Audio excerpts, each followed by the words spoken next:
Good morning, all of you. Hope you all are fine at your home. Yes, beta, let's continue with our chapter light.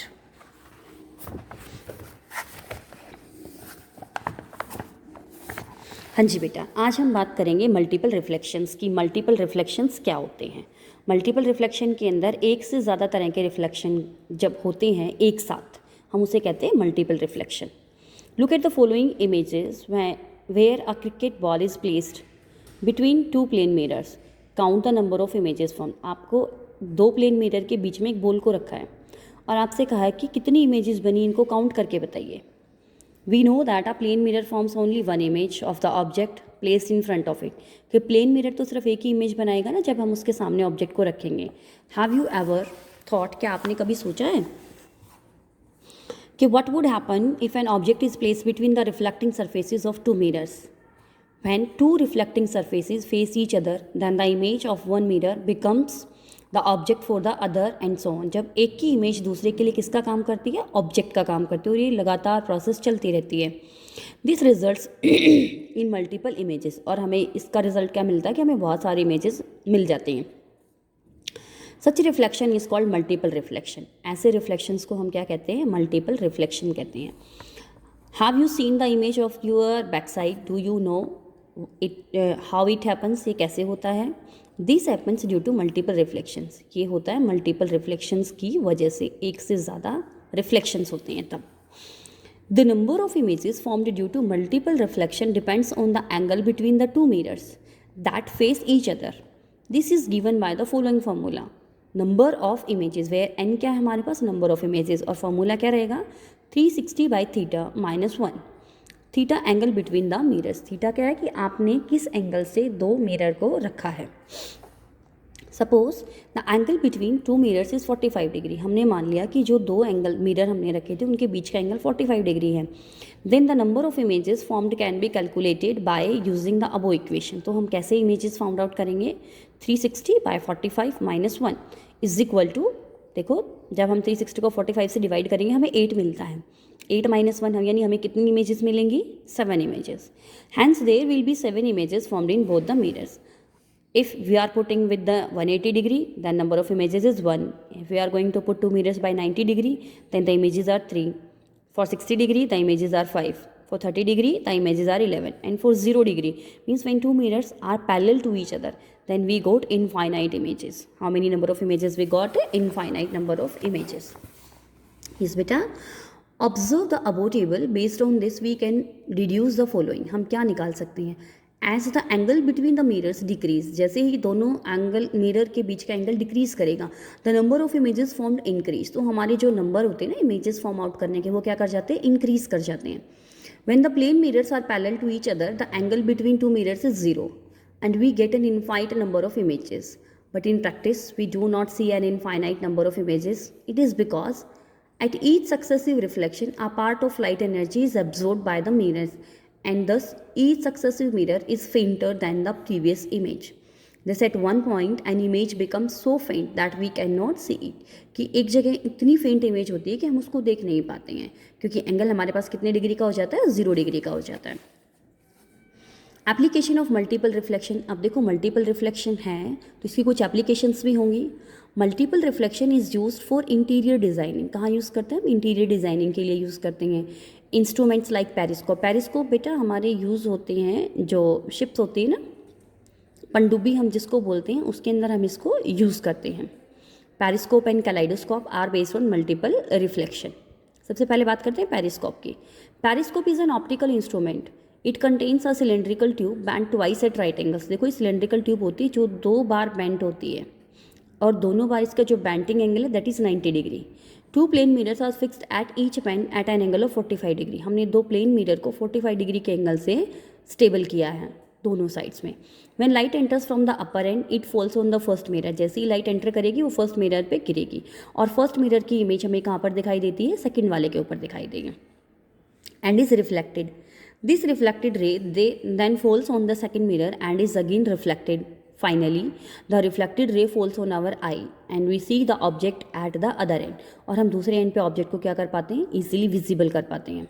This is why periscope is used in submarines. तो हम इसको कहाँ use करते हैं, submarines के अंदर, tanks के अंदर एंड बंकर्स के अंदर, to see the outside from a hidden safe place. जब आप एक हिडन सेफ प्लेस के अंदर हो तो आप इनको ऑब्जर्व करने के लिए यूज़ करते हैं कि बाहर क्या आ रहा है, अपने आप को सेफ रखने के लिए आप इनको यूज़ करते हैं.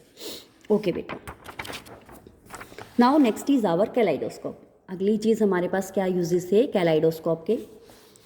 You might have played with a kaleidoscope to make beautiful patterns. Do you know how it works. आपको पता है कैलाइडोस्कोप कैसे वर्क करता है. A kaleidoscope consist of 3 plane mirrors. इसके पास 3 प्लेन मिरर्स होते हैं, inclined at an angle of 60 degree to each other, और तीनों के तीनों एक दूसरे के साथ 60 डिग्री से इंक्लाइंड होते हैं. The arrangement is kept in A cylindrical cardboard tube. और हम इस सारी अरेंजमेंट को एक सिलेंड्रिकल कार्डबोर्ड ट्यूब के अंदर रखते हैं with a few pieces of coloured glass at one end. और उसके एक एंड पे हम कुछ कलर्ड ग्लासेस रखते हैं ताकि डेकोरेशन के लिए हम उसको यूज़ कर सकते हैं. When we hold and turn the kaleidoscope towards light and look inside it through a small hole, we see beautiful patterns due to multiple reflection. One interesting feature of kaleidoscope is that it never forms the same pattern again. कि एक बार इसने जो pattern बना दिया अगली बार ये same pattern नहीं repeat करता. Every time a new pattern और डिज़ाइन इज फॉर्म. हर बार एक नया पैटर्न क्या करता है, ये फॉर्म आउट करता है. तो कैलेडोस्कोप के लिए हमें क्या चाहिए, 3 प्लेन मिरर्स चाहिए और उनको 60 डिग्री से इंक्लाइन करना और एक कार्डबोर्ड ट्यूब के अंदर डालना है. और एक हमने क्या यूज़ करने हैं, कलरफुल ग्लासेस यूज़ करने हैं ताकि वो लाइट को क्या कर दिखा सके, मल्टीपल रिफ्लेक्शंस दिखा सके. बेटा next is our dispersion of light. Dispersion होता है फैला देना. Now you are acquainted with different phenomena of light. आप बहुत सारे फिनोमेना से फैमिलियर हो चुके हो. Look at the compact disc and name the phenomena of light associated with. देखो ये लाइट को क्या कर देता है, कलरफुल बना देता है जब लाइट इसके ऊपर गिरती है. ऐसा क्यों किया इसने. Newton was the first to show that an ordinary white light consist of 7 colours. वो न्यूटन थे जो फर्स्ट थे ये बताने वाले कि जो वाइट लाइट है वो 7 कलर्स का क्या होती है, मिक्सचर होती है. When a beam of light is pass through a triangular glass piece called prism, then white light splits into 7 colours. जब एक लाइट क्या करती है, पास करती है प्रिज्म के अंदर से, तो वो 7 कलर्स में स्प्लिट हो जाती है. This phenomena of splitting of white light into different component colours is called dispersion of light. तो ये जो स्प्लिटिंग ऑफ वाइट लाइट का है 7 कलर्स के अंदर, वो क्या कहलाता है, डिस्पर्सन ऑफ लाइट कहलाता है. A band of 7 colours formed on the screen is called spectrum. और जो बैंड हमारा स्क्रीन के ऊपर बनता है उसको हम कहते हैं स्पेक्ट्रम. अब देखो स्पेक्ट्रम के अंदर नीचे से स्टार्ट करते हैं, violet, indigo, blue, green, yellow, orange and red. Red सबसे ऊपर और वायलेट सबसे नीचे. The sequence of colours from the lower end to the spectrum is violet, indigo, blue, green, yellow, orange and red. और इसको हम क्या कहते हैं, विबग्योर. क्या कहा जाता है इसे, VIBGYOR. Violet, indigo, blue, green, yellow, orange and red. The best example of dispersion of light is rainbow. सबसे अच्छा एग्जाम्पल हमारे पास क्या है डिस्पर्सन ऑफ लाइट का, rainbow, which is formed after rain. जो कब बनता है, रेन के बाद. Here the rain drops act as prism and these small prisms disappear the sunlight into different colours, disperse into different colours. तो ये जो रेन ड्रॉप्स हमारी एटमॉस्फेयर के अंदर प्रेजेंट रह जाती हैं वो वाइट लाइट को 7 कंपोनेंट कलर्स में क्या कर देते हैं, डिस्पर्स कर देते हैं. हाँ जी बेटा, ये क्या था हमारे पास, डिस्पर्सन ऑफ लाइट. अब हम बहुत ही इंपॉर्टेंट टॉपिक की तरफ चलते हैं, that is our human eye. Human eye क्या होती है, identify the object shown below, how is it related to human eye. आपको एक कैमरे की फ़ोटो दिखा रखी है और ये देखो कि ये ह्यूमन आई से कैसे रिलेट करता है. चलो आज हम ह्यूमन आई के बारे में पढ़ेंगे. Human eye is a wonderful organ which help us to see and observe the world around us. When light form and from an object enters our eyes, we are able to see the object. Let us discuss the various parts of human eye and how do they work. हमें एक human आई का diagram दिया है और इसके अलग अलग हमें पार्ट्स दिखाई दिए हैं. देखो सबसे पहला पार्ट हमारे पास होता है कॉर्निया, सेकंड पार्ट हमारे पास होता है pupil, third is our eye lens, fourth is our iris. उसके बाद जो लेंस को होल्ड करते हैं उनको हम कहते हैं सिलरी मसल्स. जहाँ पर इमेज बनती है वो कहलाता है रेटिना. स्कैल्ट्रा लिक्विड होता है जो आँख के अंदर भरा जाता है, that is vitreous humour. Choroid, optic nerve, aqueous humour जो आउटर साइड में हमारे पास लिक्विड होता है जो आँख को मॉइस्ट रखता है. अब हम इसके स्ट्रक्चर की स्टडी करेंगे, स्ट्रक्चर ऑफ ह्यूमन आई, कि जो ह्यूमन आई है उसके अंदर कौन कौन से पार्ट्स प्रेजेंट होते हैं और उनके क्या क्या वर्क होते हैं। The human eye is a spherical shaped organ. The outer coat of the eye is white and is given strength and protection to the eye. The main parts of human eye are cornea, iris, pupil, ciliary muscles, eye lens and optic nerve. The functions of various parts of the eye are discussed in the following. अब हम इनके functions को क्या करते हैं, study करते हैं. First is our sclera. This is the outermost layer of human eye. ये सबसे बाहर वाली लेयर है ह्यूमन आई की, उसको हम क्या कहते हैं, sclera. It is thick, opaque and white in color. It gives shape of the eye and protects the eye from the mechanical injuries. ये क्या करती है, हमारी आँख को एक शेप देती है और उसको इंजरी से बचाती है. Second is our cornea. The transparent front part of the sclera is called cornea. जो ट्रांसपेरेंट और बाहर वाला पार्ट होता है उसको हम क्या कहते हैं, cornea. It is bulged outward. ये बाहर की तरफ उठा हुआ होता है. The light from the object enters the I through cornea. की जो लाइट होती है आँख के अंदर जो एंट्री करती है वो कॉर्निया के थ्रू करती है. Choroid. Choroid is the second layer of the eye which is present between sclera and retina. It contains grey pigments. ये किस कलर की पिगमेंटेशन देती है, ग्रे कलर की. It is opaque and tough. ये opaque होती है, लाइट को पास नहीं करती, और टफ थोड़ी सी हार्ड होती है. It keeps the interior part dark and hence prevents internal reflection. और ये internal reflection से हेल्प करती है लाइट की. Next is our aqueous humor. This is a transparent fluid present between the cornea and the eye lens. जो cornea और eye lens के बीच में ट्रांसपेरेंट फ्लूइड प्रेजेंट होता है उसको हम एक्वस ह्यूमर कहते हैं. It keeps the cornea moist. ये कॉर्निया को मॉइस्ट रखता है and gives shape to the eye ball, और आई बॉल को उसका शेप देता है. Iris. Iris is present behind the cornea. Iris cornea के पीछे प्रेजेंट होता है. It is coloured due to pigmentation. High pigmentation results in black colour. जो हाई पिगमेंटेशन होती है जिससे आइरिस का कलर कैसा हो जाता है, black. Next is our pupil. The small hole in the center of the iris that appears black in the eye is pupil. The main function of the pupil is to allow light to enter the eye. If the light is dim, the iris expands the pupil to allow more light to enter the eye, and if the light is bright, the iris contracts the pupil to allow less amount of light entering the eye. When we enter into a dark room suddenly from bright light, we cannot see anything. Similarly, when we come out of a dark room to bright light suddenly, we feel a glaring effect. This is because in both cases, the pupil either expands or contracts. It takes time to adjust to the normal condition. देखो क्या कह रहा है कि जब हम एक dim room, light वाले रूम में जाते हैं तो हमारा जो आइरिस होता है ऑटोमेटिक एक्सपेंड हो जाता है, फैल जाता है. लेकिन जब हम एक ब्राइट लाइट वाले रूम में जाते हैं तो ऑटोमेटिक हमारा जो आइरिस होता है वो कॉन्ट्रैक्ट हो जाता है, इकट्ठा हो जाता है. वो लाइट की एक सफिशेंट अमाउंट को ही हमारी आई के अंदर एंट्री करवाता है. Next is our eye lens. Eye lens is behind the pupil. It is a convex lens made of transparent flexible jelly like material.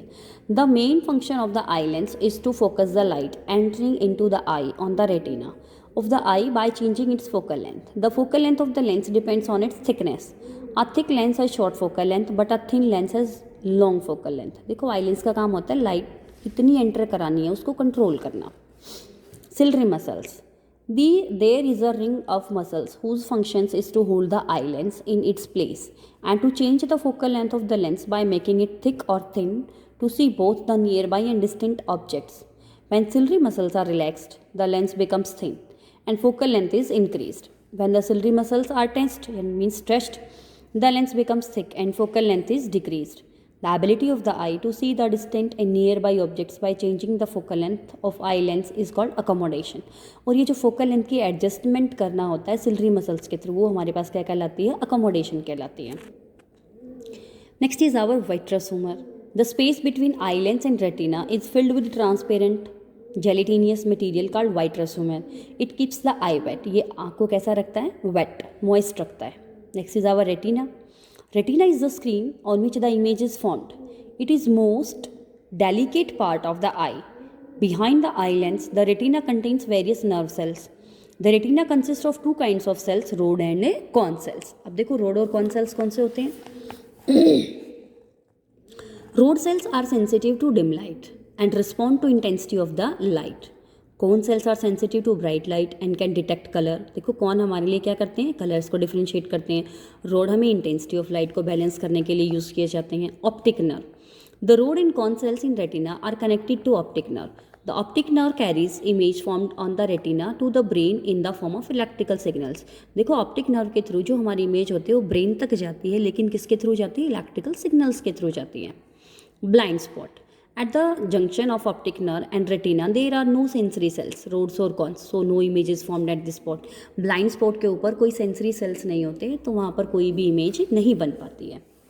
अब हम बात करेंगे वर्किंग ऑफ द आई की। वर्किंग ऑफ आई क्या है?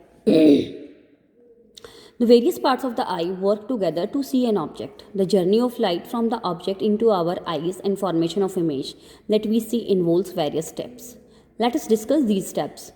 The iris automatically adjusts the size of the pupil according to intensity of light। देखो iris का काम क्या होता है? intensity of light को adjust करना।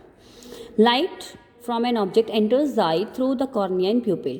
Then the eye lens converges these light rays on the retina and forms a real and inverted and highly diminished image on the retina of the eye.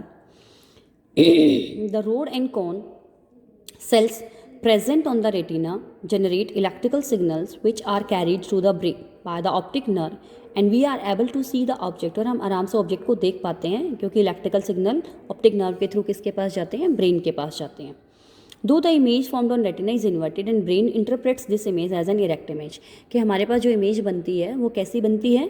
Inverted होती है। Retina पे जो image बनती है तो जब brain के पास जाती है तो ब्रेन उसको दोबारा से अपोजिट करके रीड करता है, तो वो हमें इरेक्ट ही स्टडी में आती है। जैसे हमारे पास ये एग्जांपल दिया एक ट्री का, इमेज कैसी बनी? ऑपोजिट। और जब ब्रेन के पास गई तो ब्रेन ने इसको फिर से उल्टा किया तो हमें इसकी कैसी इमेज दिखाई दी है? ब्रेन ने कैसे रीड किया है? इरेक्ट ही हमने इसको रीड किया है। हाँ जी बेटा, आज आपको वर्किंग ऑफ द आई तक ही करना है। अगर आपको कोई डाउट है आप पूछ सकते हैं। Stay home, stay safe, have a nice day. Thank you.